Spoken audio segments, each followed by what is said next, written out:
Dunyo siyosatini biz bilan faol kuzatib borayotgan tomoshabinlarga assalomu alaykum.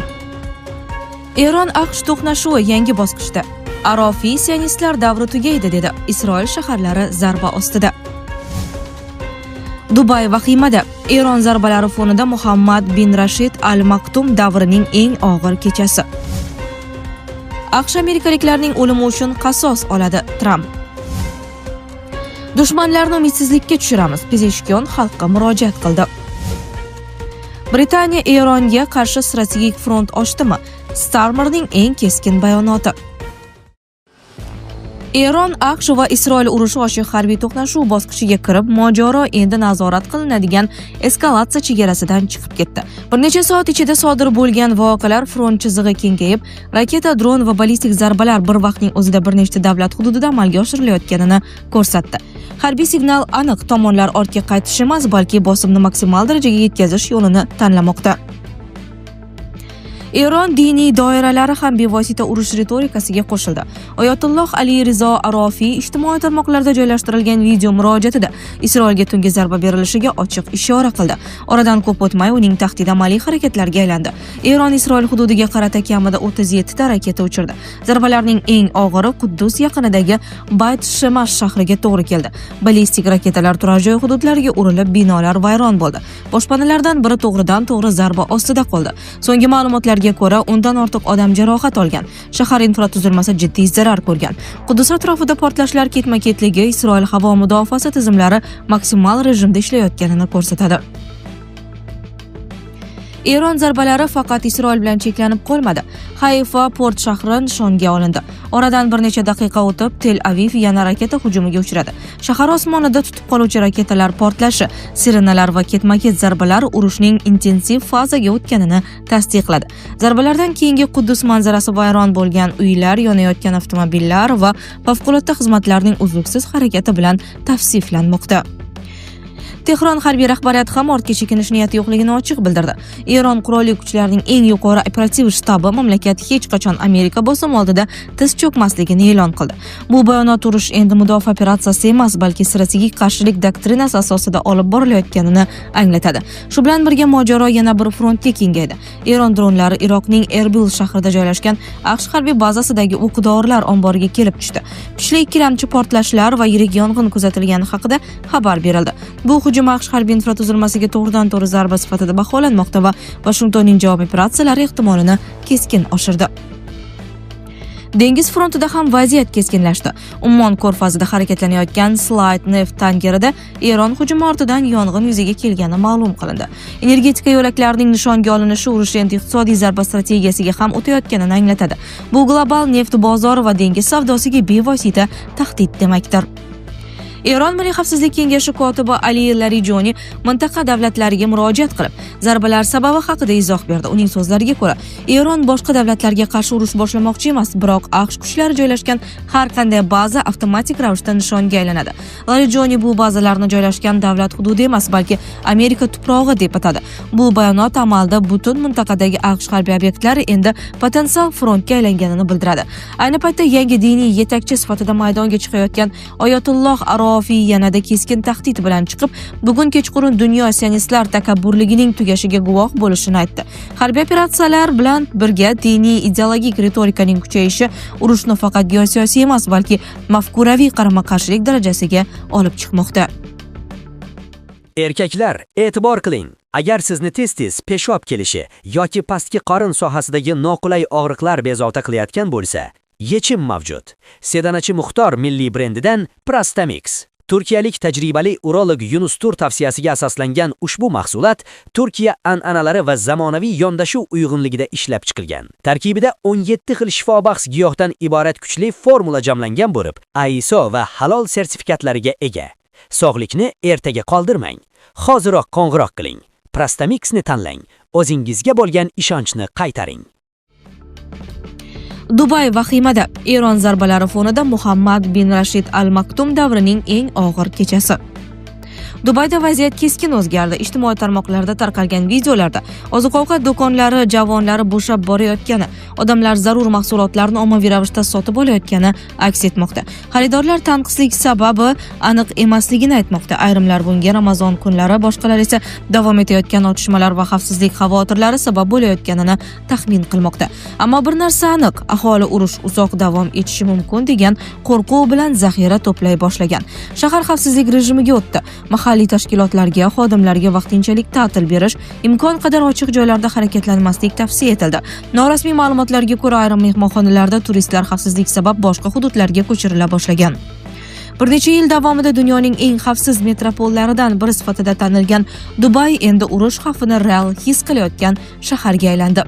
Telegram asoschisi Durov ham vaziyat haqida fikr bildirib, statistik jihatdan Dubay hali ham Yevropaning ko'plab yirik shaharlariga qaraganda xavfsizroq ekanini aytdi.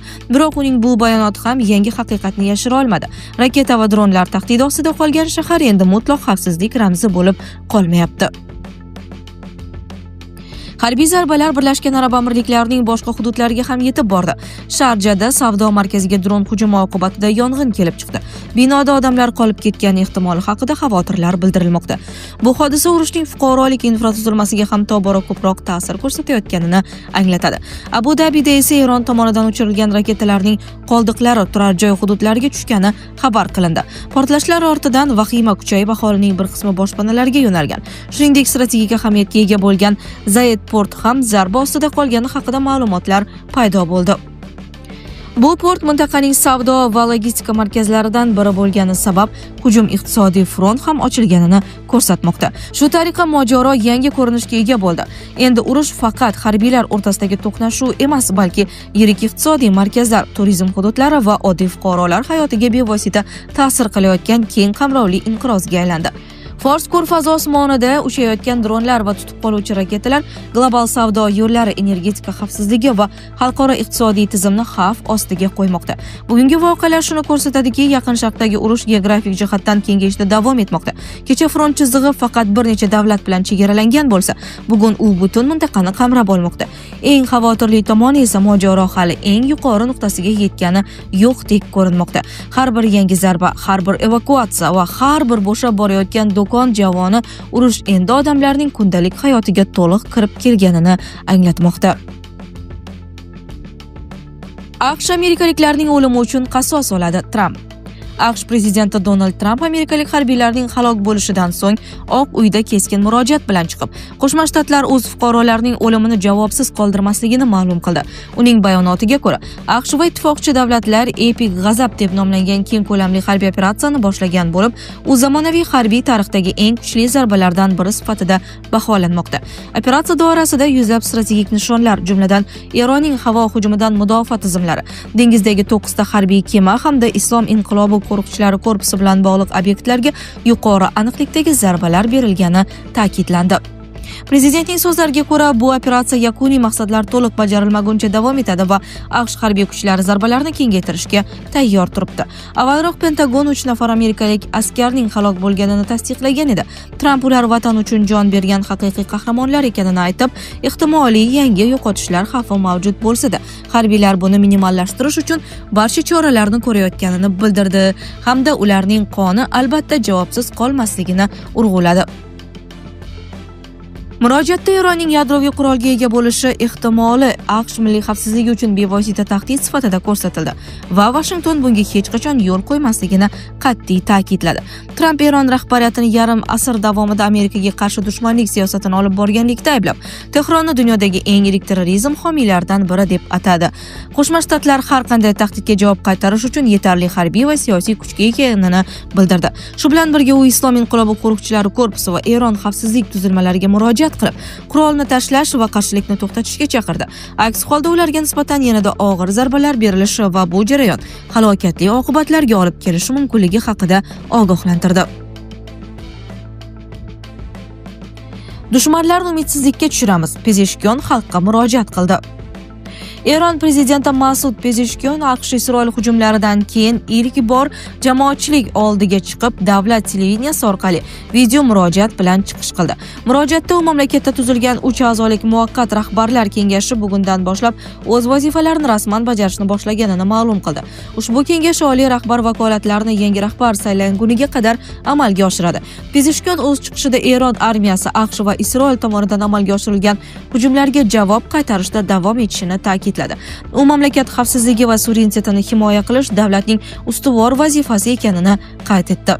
Ma'lumotlarga ko'ra, oliy rahbar Ali Xamenei Isroil AQSh hujumida nishonga olinganidan keyin mamlakat konstitutsiyasiga muvofiq 3 nafardan iborat muvaqqat rahbariyat kengashi shakllantirilgan. Kengash davlat rahbarining asosiy vakolatlarini vaqtincha bajaradi. Eronning yangi oliy rahbarini esa 88 nafar diniy ulamodan iborat ekspertlar assambleyasi saylaydi. Mazkur organ mamlakatda oliy rahbarni tayinlash va uning faoliyati ustidan nazorat qilish vakolatiga ega. Britaniya Eronga qarshi strategik front ochdimi? Starmerning eng keskin bayonoti. Britaniya bosh vaziri Keir Starmer yaqin sharqda keskinlashib borayotgan vaziyat fonida urushni to'xtatishning eng muhim sharti sifatida Eronning raketa salohiyatini cheklash zarurligini ta'kidladi. Uning so'zlariga ko'ra, mintaqadagi zo'ravonliklarning asosiy sababi aynan uzoq masofali raketalar orqali amalga oshirilayotgan zarbalar bo'lib, ular nafaqat harbiy infratuzilmalarga, balki tinch aholiga ham tahdid tug'dirmoqda. Starmer AQSh tomonidan Britaniya harbiy bazalaridan faqat cheklangan va mudofaa xarakteridagi operatsiyalar uchun foydalanish bo'yicha rasmiy murojaat kelib tushganini ma'lum qilib, London bu talabni xalqaro xavfsizlik nuqtai nazaridan qabul qilganini bildirdi. Britaniya hukumati qarorini izohlar ekan, bosh vazir Eron tomonidan mintaqa bo'ylab amalga oshirilayotgan raketa uchirishlari keskin eskalatsiya xavfini kuchaytirayotganini, begunoh odamlarning halok bo'lishiga sabab bo'layotganini va mojaro geografiyasini kengaytirish mumkinligini qayd etdi. Uning ta'kidlashicha, Londonning asosiy maqsadi harbiy qarama-qarshilikni kengaytirish emas, balki urushga bevosita aloqasi bo'lmagan davlatlarning mojaroga tortilib ketishining oldini olishdir. Shu sababli Britaniya AQSh bilan hamkorlikda faqat mudofaa va tahdidlarni kamaytirishga qaratilgan choralarni qo'llab-quvvatlamoqda. Sizlarga yetkazmoqchi bo'lganlarimiz shulardan iborat edi. Dunyo yangiliklaridan uzoqlashmang.